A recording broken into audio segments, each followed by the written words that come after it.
All right, now we're going to enter one section of the botanical garden here, which is really nice. Here's a monkey fruit tree right here, which is unusual, and we don't see many of those. Nice mature tree of that. As we enter into the park here, I'm just seeing it's great how they use the plants that we sell in the nursery for home landscape use.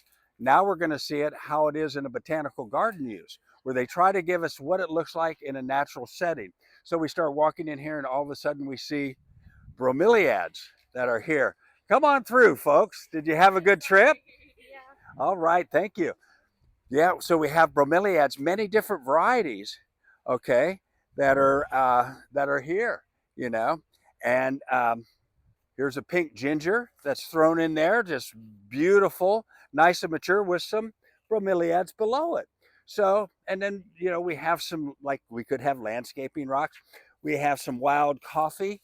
So all of a sudden, the plants that we use around our home, we get to see what these plants are going to grow up to be if we just let them grow in their natural way. Again, we come back here and we can start seeing we have other gingers coming up that are planted here. And then we see many different varieties of bromeliads, okay, that are all here. And this is almost like a pineapple type bromeliad. Smaller little bromeliads here that give us different colors and textures. And then we get variegated varieties. And then we get into another alocasia. What a wonderful, wonderful specimen. Because I want you to look at this right here. They did plant some darker leaved uh, alocasias in the back there, which I see. And if I walk over here, some more bromeliads. And then we get into these big elephant ears again, these large alocasias. I just love the lushness. It smells so good here. I wish you people could be here. Anyway, thank you.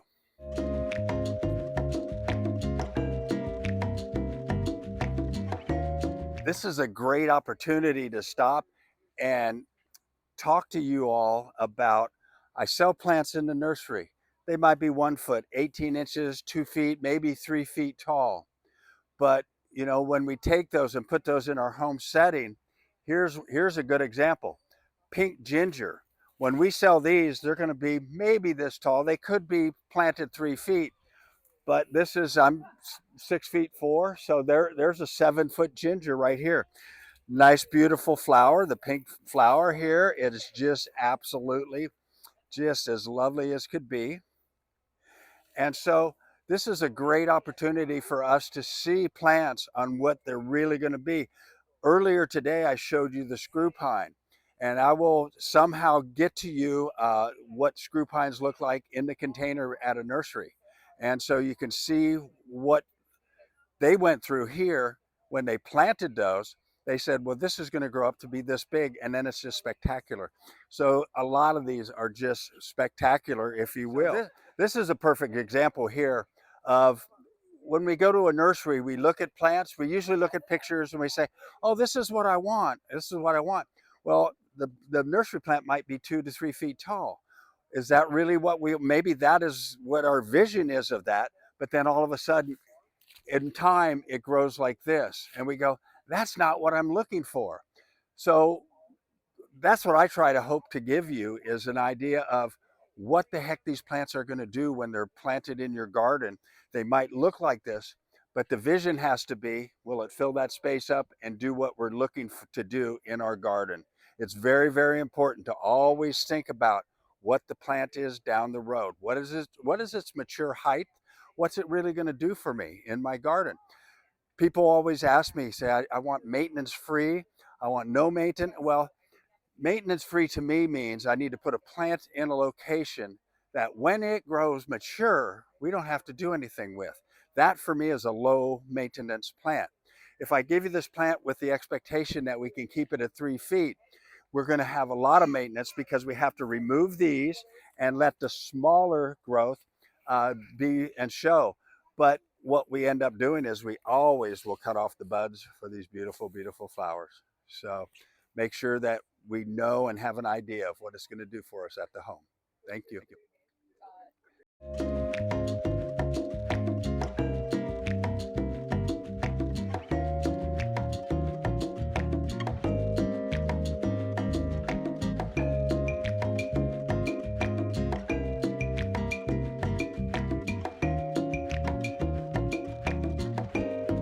Boy, I love this. This is fire spike, and the butterflies and the hummingbirds love this plant. See, just as I speak, come on. That's my mother-in-law, Miss Sharon. She comes and visits me all the time, make sure I'm still working. She comes by and checks me out. So, but this is a lovely plant for the butterflies and for the hummingbirds. Take advantage of it. This one is a little light pink one. We have a dark red one, which the hummingbirds are very, very attracted to, and the butterflies, but especially the red. But this is a perfect example of a nice pink fire bush or fire spike, excuse me. And it's just wonderful. I love it. I love it. Another pink ginger over here. I get so excited. I get so excited being here. It's amazing. Crown of thorns over here. This is in the euphorbia family. Same plant, family plant as the poinsettia. But look at that. It gives us beautiful flowers. And it does have the little cacti on the stem, that's for sure. And then again, some more pink ginger. And again, 6 to 7 feet tall. So let's consider that as we go through our garden and decide what we're going to install.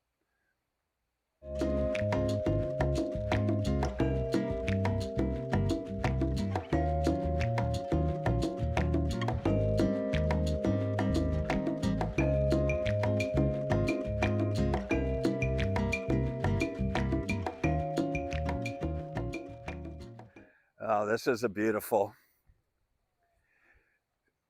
Speaking of poinsettias, this is called a Jamaican poinsettia. See how it looks like a Christmas poinsettia on there?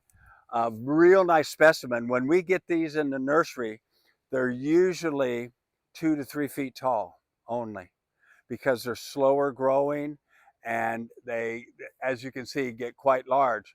But this one here, very mature, wonderful, in full bloom. It blooms at Christmas time and continues. So what a lovely, lovely tree. I love this. Let's take a look at this lovely tree here. We sell a bunch of these at the nursery.